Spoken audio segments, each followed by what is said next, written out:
大家西灣河諗到咩嚟？多數都係泰安牛。估唔到唔食泰安牛嘅情況之下，總共咧我哋用咗呢個11個小時，係竟然連華黑仔事件。你咩都食唔到啦。係，我哋而家嚟到西灣河啊！今日絕不去泰安牛，中間就會帶大家去到143年嘅水務文物徑。我哋而家首先咧第一站咧要出發去食咗一個百年老字號嘅茶餐廳先。咁應該住喺西灣河嘅朋友仔都應該估到我哋係食邊間㗎啦。但係杜杜話喺 B 出口。係啊，睇下地圖係 B 出口，因為喺嗰個電車路嗰條大街嗰度嘅。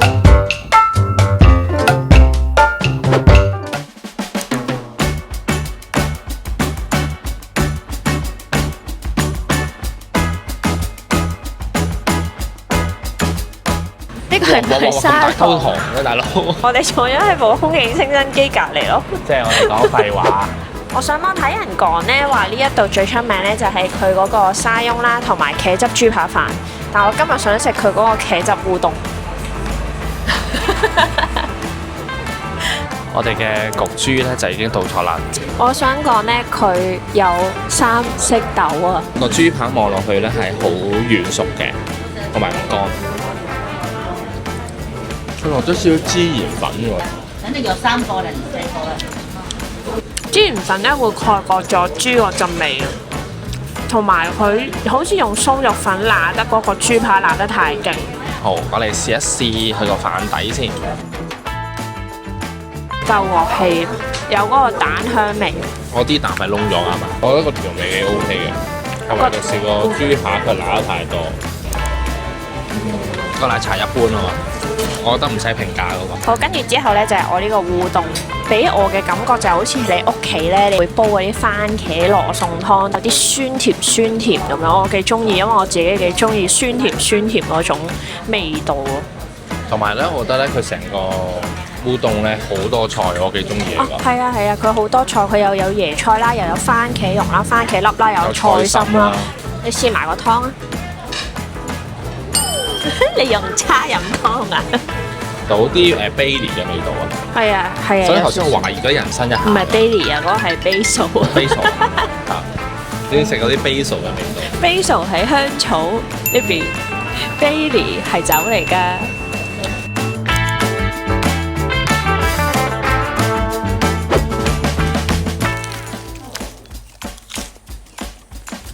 都對起你喎，我覺得凍咗嚟講，完全接受到啊！我想講出邊咧都仲係脆啦，入邊係煙韌嘅。不過的而且確咧，嗰個油感咧係重過大澳咯。大澳嗰個係零油感。大澳嗰個咧個皮係再薄啲㗎。佢似麵包啊！哦，係。佢似一個炸咗嘅冬甩，但係嗰個冬甩咧就係入邊係吉嘅咁。唔差喎，真係。如果又真係凍咗都咁嘅味。15蚊嚟講，我覺得接受到。我哋搭14號啦，呢一度有寫住分段收費8個2嘅。咁記住咧，我哋喺大潭北落車嘅時候咧，再要嘟多次八達通，咁就會係8個2啦。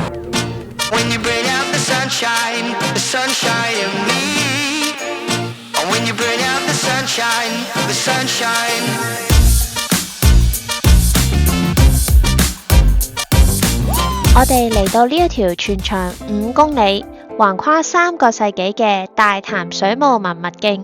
喺呢一條文物徑唔係普通嘅行山徑嚟㗎。喺2009年，政府將呢一度21項戰前水務設施一併列為法定古蹟。但係點解佢哋會有呢個大潭計劃呢？因為19世紀末香港人口急增，薄扶林水塘已經供不應求。為咗解決水荒，當時嘅工程師決定劈開港島啲山，將大潭谷分為4個階段發展。大潭谷咧係由工程師 Daniel Jeff 負責設計同埋監督嘅。嗰陣時動用咗400名工人同埋接近240萬嘅港紙。但係後尾咧喺大潭谷完成咗之後嘅3年咧 ，Daniel Jeff 就去咗世啦。後嚟咧灣仔嘅謝斐道 Jeff Road 就係以佢命名紀念㗎啦。由最初嘅大潭上水塘，到富水塘、中水塘，一直延伸最近海邊嘅大潭篤水塘。呢一個徹底改變咗香港島嘅命脈。如果講歷史最悠久，一定要數建於1883年至1888年大潭上水塘嘅大水壩。呢一個水壩當年高達100尺，長400尺，係香港有史以嚟最大嘅水壩。大家睇下呢個陳列式嘅花崗岩石牆，全部都係由當年嘅工人喺冇大型基建之下，一石一手一磚一瓦咁樣砌出嚟㗎。喂，我呢邊冇嘢㗎喎。我呢邊有嘢啊！至於成個文物徑，如果你話最標誌性、最唔可以錯過嘅地標，絕對係呢一座建於1912至1917年嘅大潭篤水塘水壩。相信大家平時揸車去赤柱，成日都會經過壩頂嗰條好窄嘅馬路。其實你哋正正就係行緊12個巨大嘅半圓形花崗岩石拱橋上面。當年為咗應付滿咗嘅儲水，水壩設計咗12條大型嘅溢洪道，其中10條後來仲加裝咗虹吸道。如果撞正大量嘅雨季排洪，大水就會由壩頂飛瀉而下，嗰種視覺震撼感真係會令人起晒雞皮嘅。除咗水壩之外，大潭水塘仲隱藏咗4座建於1907年花崗岩石橋、大潭篤原水抽水站。大家睇下呢個紅磚牆同埋中式瓦頂，其實當年呢，佢入邊會有蒸汽機去推動抽水機嘅，每日可以泵走300萬加侖嘅水㗎。而旁邊好高嘅就係紅磚煙通啦，當初就係為咗排走燃煤產生嘅蒸汽而建成嘅。呢條大潭水務文物徑由1883年走到1930年，每一塊花崗岩、每一個紅磚都係記錄住香港由一個小漁港蛻變成為國際大都會嘅渴求同埋拼搏。不妨放低節奏嚟呢度感受下呢一份百年不變嘅宏偉。而家咧已經仲有7分鐘定8分鐘就5點鐘。我哋行晒21個景點之後，我哋咧就會落翻去西灣河，去帶大家去食 cafe， 再食晚餐。呢個吃貨嚟㗎。咁我哋就去行柏架山嘅方向，就落翻鰂魚涌去西灣河，就大約個半鐘嘅行嘅話。係啦，但係如果你哋行翻去出去原路，即係頭先我哋一入嚟一開頭影片話俾大家聽嗰度就係要1個鐘嘅。係啦，就係大潭嘅南路啊。係啦，所以計埋等車咧，應該都差唔多時間。咁所以我哋就而家用腳行落去啦。估唔到睇完呢個水務文物徑都會有古蹟睇下。香港有好多戰時歷史啊！係啊，呢個係戰時遺留落嚟嘅遺跡。太古水塘山坑嘅公共飯堂，咁就喺1938年10月廣州淪陷咗之後，因為有大量難民移入啦，咁所以佢哋就要煮啲大鑊飯啊，咁就招聘咗2-3千人呢，就喺呢一個地點就去煮大鑊飯。哇！呢個爐咁高嘅，呢個係咪煲湯嘅咧？可能係。呢個企上嚟㗎，呢度有個級㗎。哦，係喎，可能煲嗰啲粥啊飯啊嘛。呢一度咧就係太古吊車塔嘅遺址啊，以前有啲 cable car 嘅。又有板有眼喎，睇你整咗2個大西瓜，一個俾阿爸，一個俾阿媽。Google 咧係寫8點鐘，但係 OpenRice 寫7點鐘，然後咧我就打咗去問佢話：我哋日日都收7點鐘㗎咁樣。而家係7點鐘，6點55分。本身咧我哋想去嗰個牡丹咖啡嘅，咁就聽人講咧就話嗰間係好有人情味啦，同埋係食嗰啲飛碟啊。但係因為我哋真係太遲喺山度落翻嚟啦，所以落到嚟咧已經7點鐘。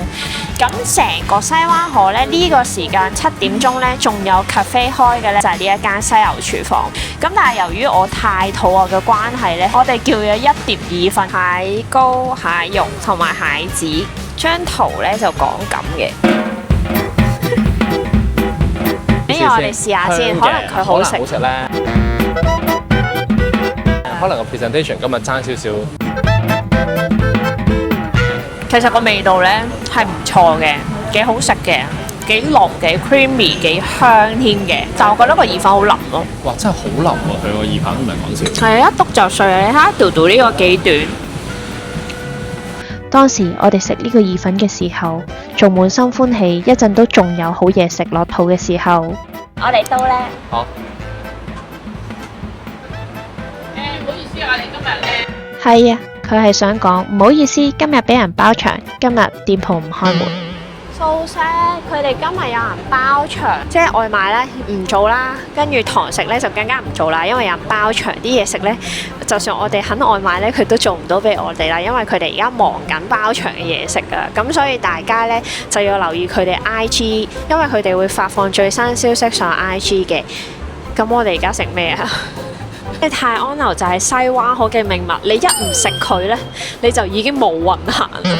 今集帶大家食爆西灣河，真係好有難度。估唔到唔食泰安樓嘅情況之下，係竟然連環黑仔事件。晚餐都終需要解決，好彩喺做資料搜集嘅時候，我預備多咗一間，就係呢間良記海鮮飯店。佢個位置係喺西灣河嘅市政大廈地下熟食中心。喂，我住咗香港島咁耐嚇，我入都未入過嚟喎。同埋一入到嚟有啲嚇親，因為佢嗰個嘈吵嘅音量係比較大聲嘅。AV 辣招牌推介，你哋都可以攞啲海鮮過嚟呢，就去叫佢加工嘅。咁加工費呢，就呢度。呢一度除咗佢嘅良記小炒王之外，仲有其他煲仔菜、咕嚕肉、炸大腸以及其他海鮮、豬、牛、雞、豆腐類。大排檔一定要有嘅鑊氣炒粉麵飯都會有㗎。就揀咗幾個比較少大排檔有嘅，咁就係有炸墨魚波波拼鯪魚球，就 total 咧會有8粒嘅。另外就係炸臭豆腐，細嘅。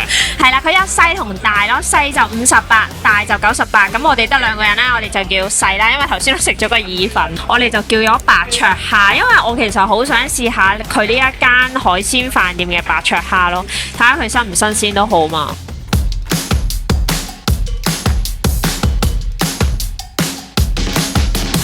哇！我哋嚟齊晒啲嘢啦。首先而家試一個臭豆腐先。好笑話頭先咧嗰個哥仔咧問我哋臭豆腐臭唔臭啊？好臭，好中意，就係臭豆腐就係要臭先好食噶嘛。好臭啊！個皮咧好脆啊，入邊個豆腐好腍啊。我覺得呢個臭豆腐做得好好食喎。係食完之後個口會有少少臭嘅。之前我哋喺大美督嗰個咧就冇咁臭嘅。哇！呢個臭豆腐我好中意。我哋嗌細份都有11嚿啊，大佬。好，下個。跟住就最普通嘅白灼蝦啦，因為我覺得咧白灼蝦咧係大排檔嘅必食之選。睇到佢嘅海鮮新唔新鮮？我呢度咧目測咧呢一碟白灼蝦咧起碼有20幾隻咯。好，佢隻蝦嘅 size 係咁上下嘅，同蒲台島嗰個差唔多 size 大，我覺得。但係佢薄啲，佢冇咁厚嘅。咁佢就配呢個辣椒豉油喎，又係。如何啊？新唔新鮮，爽唔爽？我會話正正常常冇咩特別大鮮甜嘅，但係佢唔係好似蒲台島嗰個咁脆咧個殼。好，我試一試啊鯪魚球波波先。咁咧佢連埋呢個蜆芥啦。其實即係蜆芥鯪魚球咯。但係咧佢係炸嘅呢一個。同埋佢用咗啲米粉喺出邊炸咯，即係唔會話用普通粉去炸。就呢個鯪魚球波波咧係外脆內軟啊，好濕潤喎，我見到。我好怕啲鯪魚球咧有碎骨噶喎。佢冇碎骨㗎，好大隻嗰隻蜆芥，你望下，勁大隻呢個蜆芥。哦，呢個墨魚波波咧，中間又係佢會食到墨魚嗰種香味同甜味咯。咁佢配埋個泰式辣醬，梗係絕配啦。但係咧，佢出邊又唔會炸到咧個外皮咧好硬啊咁樣嘅，佢外邊係酥脆咯。我想講個鯪魚球，我覺得可以再叫啊！炸墨魚波波同埋鯪魚波波一定要食。係啊，我哋由11點出發到夜晚10點鐘，係差唔多，差唔多。總共咧，我哋用咗呢個11個小時嚟拍呢一個由大潭篤水塘西灣河食爆晒佢。點解要係咁揀唔揀泰安樓呢？就係因為永遠西灣河就係諗起泰安樓。咁今次呢，我揀呢個餐廳呢，我就係諗住唔好再食泰安樓啦。點知除咗第一間之外，全部都食唔到㗎。可能泰安樓喺我後面出擊。咁呢個大潭篤水塘咧，其實以前細個都去過好多次啦，但係我哋今日去咗呢一個水務文物徑，我哋用咗4-5個鐘頭嘅時間去咗21個景點，同埋咧，我覺得喺以前細個已經覺得好靚啦，但係今日真真正正用唔同嘅角度，用唔同嘅方式去呈現翻呢一個大潭篤水塘嘅美。最有價值咧，我覺得哇！19世紀100嘟年嘅起水塘。5年嘅時間起咗個上水塘出嚟，你喺香港今日呢個時候，你唔好玩啦！5年呢個水塘，仲要起得咁靚喎。係啊。咁咧，今次嚟到西灣河咧，雖然咧我哋有啲餐廳食唔到啦，咁咧，但係我哋都知道咧，原來西灣河唔係淨係得泰安樓嘅，要補充翻呢一間餐廳咧，入邊係會有人食煙啦，同埋都比較嘈吵。你見到我哋頭先拎咪都要講嘢好大聲，因為臨尾咧，我哋真係好想快啲走，因為太多煙啦。我哋3台圍攻住我哋一個。係啊，因為我係對煙有啲敏感嘅，咁所以咧變相我哋好快咁就食完就會出嚟啦。第二樣嘢咧就係因為我哋行落山嘅過程之中咧，我哋見到嗰個就係煮幾千人飯嘅位置啦。我覺得好即係好 surprise 咧，原來香港有咁多嘅呢啲古蹟咧，係喺我哋身邊附近，甚至喺啲小徑，我哋只要花多啲心機同時間去揾咧，就揾到噶啦。咁我希望咧，下一次我哋再嚟西灣河嘅時候，可以食翻我哋本身揾到嘅餐廳。如果你哋有啲咩西灣河嘅餐廳，你哋覺得好食嘅，你哋 comment 話俾我哋知。咁我哋下一次咧都可以再去食。咁記得 like、share 同埋 comment。記得最緊要係 subscribe 我哋個 channel 啊！我哋下條片再見，拜拜。拜拜。即係我就係飯桶。係啊，可唔可以試下？唔可以咯。嗰啲幾千人一齊煮飯咧，即係唔係嗰度冇幾千人，煮幾千人飯。煮幾千人飯。今日我哋去咗呢一個大美督啦，咁以前我哋去咗大潭篤啊！大家兩個篤啊嘛。你行完一個圈又係一個圈，一個圈又係一個圈。我話俾大家聽啊，行唔到斜路嗰啲啊，請沿路折返。咁未？好似影緊啊！紅色啊嘛。係啊。好，3、2、1。